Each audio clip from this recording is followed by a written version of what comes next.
En février 2025, des scientifiques ont découvert quelque chose de bouleversant concernant l'intérieur de notre planète. Nous avons longtemps cru que le noyau interne de la Terre était une sphère solide et stable. Mais la réalité pourrait être bien différente, et quelque peu alarmante. Une récente étude suggère que la surface du noyau pourrait être en train de subir des transformations structurelles à cet instant même. Des chercheurs de l'Université de Californie du Sud ont analysé plusieurs décennies de données sismiques et ont découvert que la surface du noyau interne semble se déformer sous l'influence du noyau externe. C'est la première fois que nous observons de tels changements et ils pourraient expliquer certaines des particularités les plus étranges de la rotation du noyau interne. Il se pourrait même que ce phénomène influence la durée des jours sur Terre. Le noyau interne de notre planète, situé à environ 5000 km sous la surface, est traditionnellement décrit comme une boule solide de fer et de nickel. Toutefois, de nouvelles données montrent que sa couche extérieure pourrait être plus malléable que nous ne le pensions. Cette découverte a été faite grâce à l'analyse des ondes sismiques provenant de séismes répétés près des îles Sandwich du Sud. Les chercheurs ont utilisé des techniques de résolution améliorées pour étudier ces signaux sismiques. Et ils ont pu observer des anomalies dans les ondes, ce qui les a conduits à une conclusion inattendue. Il doit y avoir des déformations à la surface du noyau interne. Et celles-ci pourraient être causées par des interactions violentes avec le noyau externe en fusion. Le noyau externe, lui aussi composé de fer et de nickel, mais liquide, joue un rôle très important. Il génère le champ magnétique terrestre. Auparavant, nous ne comprenions pas vraiment son impact sur le noyau interne. Mais maintenant, nous pensons que les turbulences du noyau externe perturbent la surface du noyau interne. Et cela pourrait entraîner des changements dans sa forme. Il se peut que ces perturbations expliquent le ralentissement progressif de la rotation du noyau interne. Les scientifiques l'observent depuis 2010. En surface, nous ne sommes pas capables de percevoir ces changements, mais ils pourraient avoir une influence sur la rotation globale de la Terre, ainsi que sur la durée des jours. Cette étude importante peut nous aider à mieux comprendre ce qui se passe au cœur de notre planète, comment les noyaux internes et externes interagissent et comment cela affecte le champ magnétique et le mouvement de la Terre. Évidemment, l'observation directe du noyau terrestre est impossible. C'est pourquoi les scientifiques utilisent des méthodes indirectes, comme l'analyse des ondes sismiques. Grâce à ces méthodes, nous sommes en mesure de déduire la structure et la composition du noyau. À mesure que ces ondes traversent les différentes couches, elles sont déviées ou freinées, et cela nous fournit des indices sur la nature des matériaux souterrains. Nous faisons également des expériences en laboratoire. Là, des chercheurs reproduisent les pressions et les températures extrêmes que l'on trouve dans le noyau afin d'étudier le comportement des alliages fer-nickel. Ils utilisent des instruments sophistiqués, tels que des cellules à enclume de diamant. Celles-ci leur permettent d'étudier ces conditions extrêmes. Ensuite, il y a l'étude des météorites. Le fait est que certains d'entre eux proviennent d'astéroïdes possédant un noyau métallique similaire à celui de la Terre. Leur composition chimique nous fournit parfois des indices sur les éléments présents dans les profondeurs de la Terre.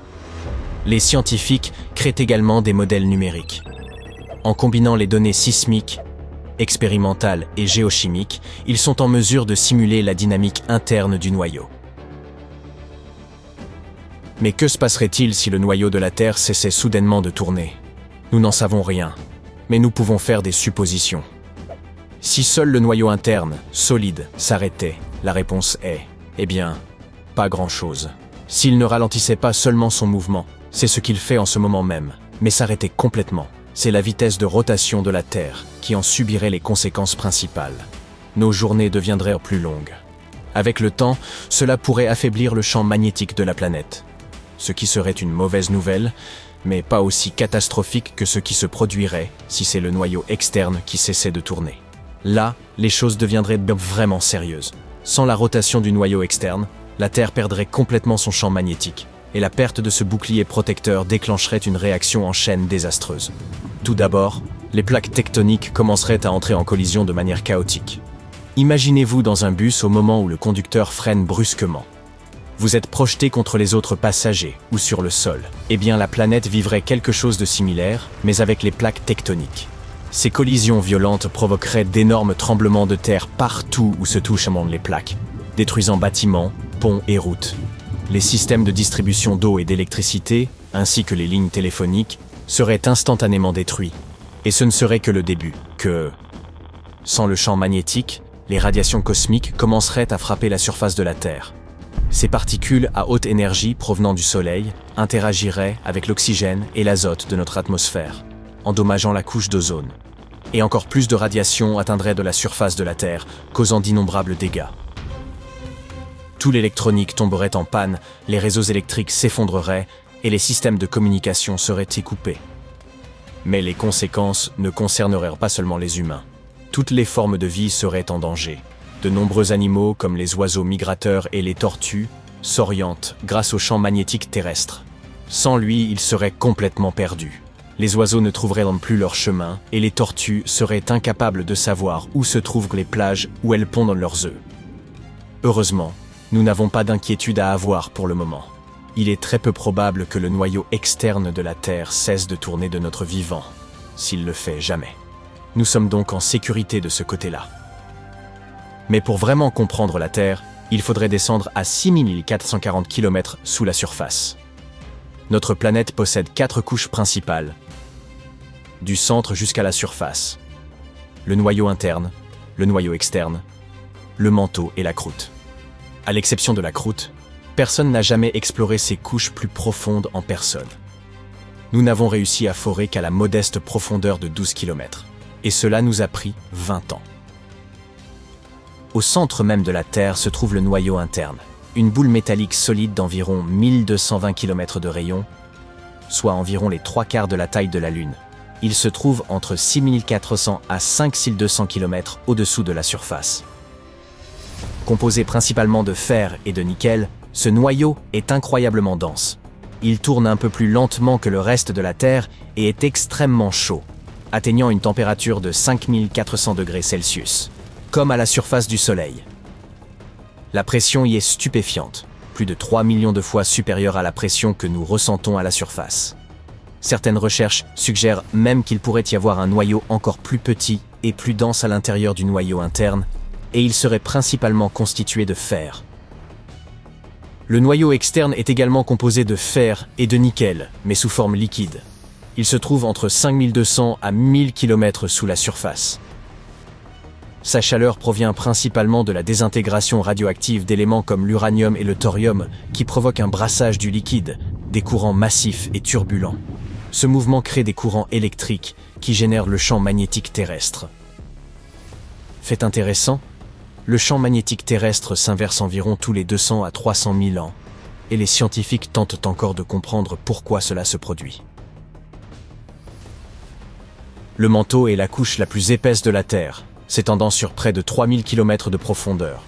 Il commence à environ 30 km sous la surface. Composé de fer, de magnésium et de silicium, il est dense, chaud et semi-solide. Pour l'imaginer, pensez à du caramel mou. Comme le noyau externe, le manteau circule également, mais il se déplace beaucoup plus lentement. Plus près de la bordure supérieure du manteau, entre 100 et 200 km sous terre, la chaleur est si intense qu'elle fait fondre la roche. Il en résulte une couche partiellement fondue, que l'on appelle l'asténosphère. Les géologues pensent que cette couche molle, chaude et glissante est ce qui permet aux plaques tectoniques de la Terre de se déplacer. Certains des diamants que nous trouvons sur Terre proviennent du manteau. La plupart d'entre eux se forment à des profondeurs supérieures à 200 km. Mais des diamants super profonds, beaucoup plus rares, peuvent se former à une profondeur de 700 km. C'est la kimberlite, une roche volcanique riche en magnésium, qui ramène ces diamants à la surface. La partie la plus externe du manteau, plus froide et plus rigide, se comporte davantage comme la croûte qui la recouvre. Ensemble, ces deux couches forment la lithosphère. Quant à la croûte elle-même, c'est la couche la plus externe de la Terre. Elle fait environ 40 km de profondeur et ne constitue qu'1% de la masse de notre planète. Et pourtant, elle abrite toute la vie connue dans l'univers.